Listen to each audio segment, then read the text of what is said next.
10 লক্ষ টাকার আপনারা কাবিনটা করেছেন, সেই সুবাদে আমি এই 10 লক্ষ 1 টাকার কাবিন আমি করিয়েছি এবং 5 লক্ষ টাকা ওয়াসিল করা হয়েছে। এটা আমি ওখানে উপস্থিত ছিলাম, আমার সামনে সেটা হয়েছে। এই বিষয়টা নিয়ে কি আপনাকে কেউ ফোন দিয়েছে কিনা যে আপনি 10 লক্ষ টাকা কাবিন করলেন অথচ 5 লক্ষ টাকার উসিল কি দিয়েছেন কিছু দেখানোর জন্য বলছেন? না, এই ধরনের কেউ ফোন আমাকে দেয়নি। তাদের একটা আস্থা আছে, একটা ভরসা আছে যে আমার মতন একজন বাবা লামি সাহেব পেয়েছে, এটা যেমনই বলে সেটা তেমনই হয়েছে। আচ্ছা, অনেকে বলছে যে সোহাগ এবং লামিসের ভালোবাসাটা একদম লাইলি মজুর মতো, কিন্তু তাদের যে কাবিনের যে টাকাটা এটা অনেক বেশি হয়ে গেছে, তাদের টাকা না হলেও চলতো। বিষয়টা আপনারা এত বেশি কেন দিয়েছেন? তাহলে আমরা একটি বিষয় বেশি দিয়েছি একটা মাত্রই কারণ, সেটা হচ্ছে যে সোহাগও বলছিল যে আব্বু আমার কাবিনটা যেহেতু ওর বাবা মার ইচ্ছা, কোনো অবস্থাতেই কম করবেন না, আর যাতে 10 লাখ 1 টাকা করেন।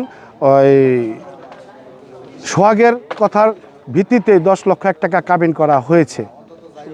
জি, আসলে এটা নিঃসন্দেহে ভালো উদ্যোগ, কিন্তু এই উদ্যোগে যারা আর তরুণ আছে তারা তো এটা তার অনুপ্রাণিত হতে পারে এই ধরনের ঘটনা ঘটে। যেহেতু আপনি বাবার দায়িত্ব নিয়েছেন, বাবা হিসাবে আসলে কি বলতে চান যে আসলে তরুণেরা এই যে এদেরকে দেখে কি শিখবে বা আরও এই ধরনের ঘটনা হোক, এটা আপনি চাচ্ছেন? সুন্দর গঠনমূলক একটি কোশ্চেন করেছেন। আমি অবশ্যই লামিসা যে একটি ভুল করেছে, এই লামিসার মতো ভুলটা জানি কোনো তরুণরা না করে, এটা আমার দিক থেকে একটি আদেশ।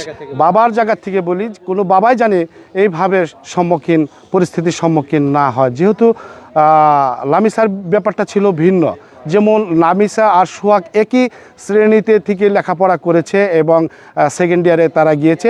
ওরা লেখাপড়ার মাধ্যমে ওদের সম্পর্কটা প্রায় অনেক দিন পর্যন্ত গড়িয়ে গিয়েছে। তারপরেও একত্র লেখাপড়া করার পরেই ওদের সম্পর্কটা ঘটেছে এবং তিনবার চলে আসছে লামিসা এবং নিয়েও গেছে, এবং 4বারের মাথায় চলে আসছে সোহাগ তখন জেল হাজতে। ওই লামিসা যে চলে আসার পিছনে সোহাগের কোনো হাত ছিল না। লামিসা নিজের ইচ্ছাকৃতভাবে চলে আসছে 4বার। এই পর্যন্ত আমি জানি আর কি। যদি বলতেন এই 4বারের ঘটনাটা আসলে কি বলে এই মেয়েটাকে নিয়ে আসা হয়েছে? 4বারের ঘটনাটা এই বিষয়টাই নিয়ে গেছে যে তোমাকে আমরা বিয়ে দিব সোহাগের সাথেই, তুমি চলে আসো, সোহাগ স্বাবলম্বী হোক, প্রতিষ্ঠিত হোক, আমরা দিব। কিন্তু বারবার তারা এই কথা বলেই নিয়ে গেছে, কিন্তু তাদের সাথে বিশ্বাসঘাতকতা করেছে এবং সোহাগকে জেল থেকে বের করবে প্রতিশ্রুতি দিয়ে সোহাগের বাবা মার কাছ থেকে হাঁস মুরগি ছাগল বিক্রি করিয়ে 35,000 টাকা তারা হাতিয়ে নিয়েছে, কিন্তু সোহাগকে বেল করায় নাই এবং জামিনে মুক্ত করে নাই। সোহাগ